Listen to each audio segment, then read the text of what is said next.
MRGI digital single phase controller LNT electrical and automation का बनाया हुआ एक ऐसा उत्पाद है जो पंप चलाना आसान करने के साथ उसकी मोटर के लिए बेहतरीन सुरक्षा प्रदान करता है।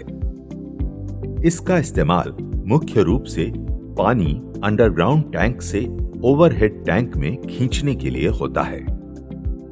इस कंट्रोलर के दो मुख्य विकल्प हैं, मैनुअल और ऑटोमेटिक। मैनुअल MRGI पैनल का परिचय। ये ऑन बटन है जिससे पंप चालू किया जाता है।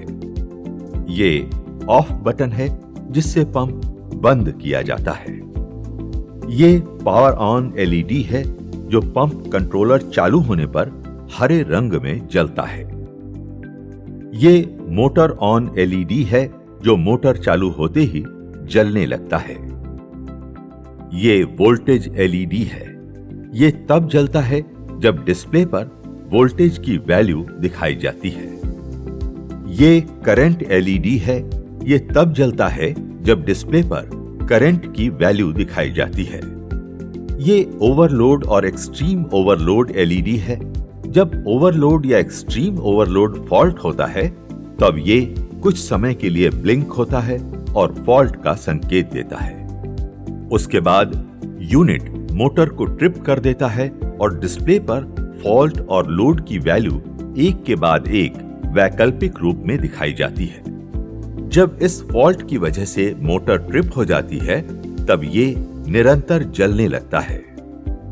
ये UVOV LED है। जब अंडर वोल्टेज या ओवर वोल्टेज फॉल्ट होता है तब ये 6 सेकंड के लिए ब्लिंक होता है और फॉल्ट का संकेत देता है। उसके बाद यूनिट मोटर को ट्रिप कर देता है और डिस्प्ले पर फॉल्ट और वोल्टेज की वैल्यू एक के बाद एक वैकल्पिक रूप से दिखाई जाती है।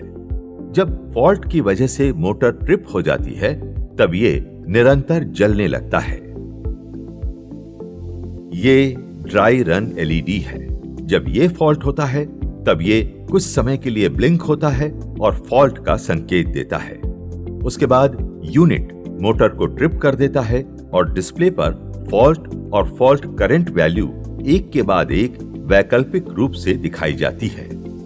जब फॉल्ट की वजह से मोटर ट्रिप हो जाती है तब ये निरंतर जलने लगता है। ये UT फुल LED है जिसका निरंतर जलना ऊपर वाली टंकी भर जाने का संकेत है। उसी समय डिस्प्ले पर FLT UTF ये संकेत दिखाया जाता है और मोटर बंद हो जाती है। जब ऊपर वाली टंकी खाली हो जाती है तब ये LED बंद हो जाता है और मोटर चालू हो जाती है। ये LTMT LED है जिसका निरंतर जलना नीचे वाली टंकी खाली होने का संकेत है।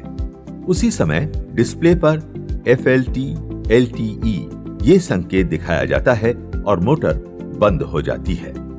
जब नीचे वाली टंकी भर जाती है तब ये LED बंद हो जाता है और मोटर चालू हो जाती है। याद रखें कि UT और LT LEDs का सही इस्तेमाल तभी हो सकता है जब MRGI के साथ वाटर लेवल कंट्रोलर उपलब्ध हो और वो WLC मोड में हो। अगर WLC बाईपास मोड में है तो ऊपर वाली टंकी भर जाने के बाद UT LED और नीचे वाली टंकी खाली होने के बाद LT LED जलेंगे, लेकिन मोटर चलती ही रहेगी। डिस्प्ले पर मोटर का वोल्टेज और करंट एक के बाद एक वैकल्पिक रूप में दिखाए जाएंगे। ये टाइमर LED है। ये CCT अथवा capacitor cut off time LED है। ये सेटिंग फॉल्ट रीसेट की है। इसका इस्तेमाल पैरामीटर सेटिंग के लिए और फॉल्ट रीसेट करने के लिए होता है। MRGI की ऑटोमेटिक वर्जन के दो प्रकार हैं, MRGI A और MRGI B। Automatic MRGI panel का परिचय। मैनुअल MRGI में दी गई सभी LEDs और बटन्स के अलावा इस वर्जन में मोड सिलेक्टर स्विच दिया गया है जिसके जरिए ऑटो और मैनुअल मोड्स का चयन किया जा सकता है। हालांकि MRGI A के साथ बिल्ट इन WLC की सुविधा दी गई है जो MRGI-B के साथ उपलब्ध नहीं है। अगर आप बाईपास मोड का चयन करना चाहते हैं तो आपको मोड बदलने तक लाल रंग का स्टॉप बटन दबाकर रखना पड़ेगा। इस तरीके से हमने MRGI digital single phase controller में दी गई सुविधाओं के बारे में जानकारी हासिल कर ली है।